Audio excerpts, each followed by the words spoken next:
Zoology part 2 BSc third final year इकाई 3 प्रश्न 10 निम्न पर संक्षिप्त टिप्पणियां लिखिए। 1 वसा के कार्य एवं जैविक महत्व, 2 पॉलीसैकेराइड्स, 3 स्टार्च।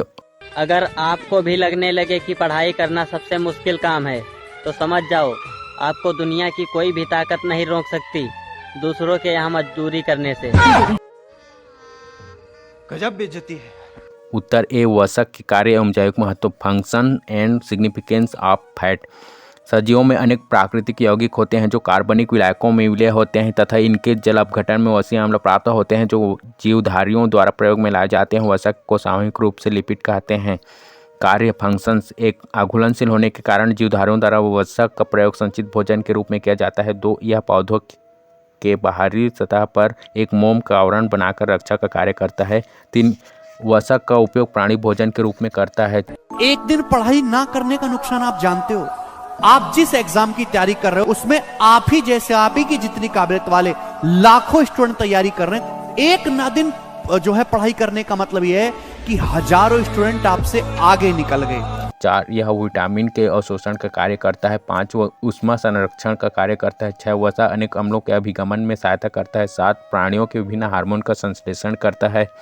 8 पौधों के बीजों के अंकुरण के लिए वसा आवश्यक है।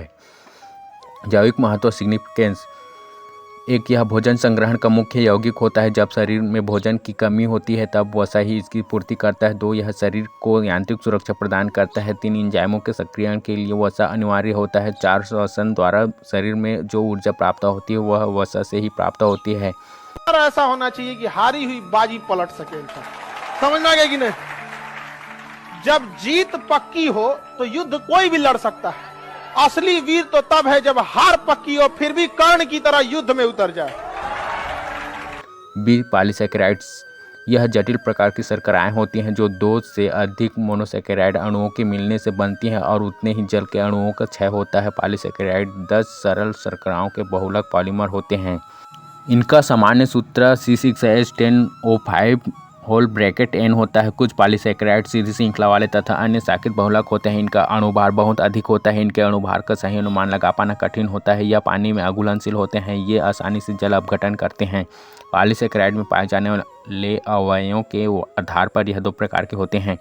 1 होमोपॉलीसैकेराइड, इस प्रकार के पॉलीसैकेराइड केवल एक ही प्रकार के मोनोसैकेराइड्स के बने होते हैं जैसे स्टार्च, सेलुलोज। 2 हेटेरोपॉलीसैकेराइड, इस प्रकार के पॉलीसैकेराइड 2 या 2 से अधिक प्रकार के मोनोसैकेराइड के बने होते हैं जैसे काइटिन म्यूसिन। कार्य के आधार पर पॉलीसैकेराइड को निम्न वर्गों में बांटा गया है।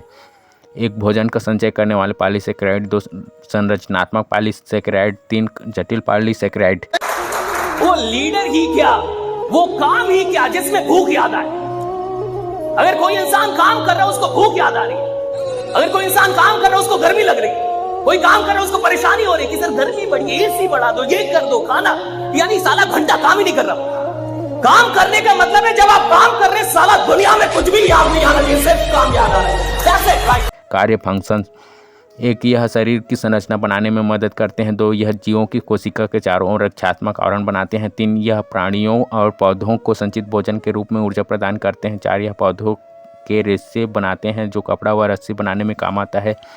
5 इनके द्वारा औद्योगिक उत्पादन किया जाता है। 6 इनका उपयोग फोटोग्राफी, फिल्म निर्माण, छपाई, फर्नीचर आदि में किया जाता है। 7 यह बटन, खिलौने, कंघे, बर्तन एवं अन्य सजावट के वस्तुओं में बनाने में उपयोग किए जाते हैं।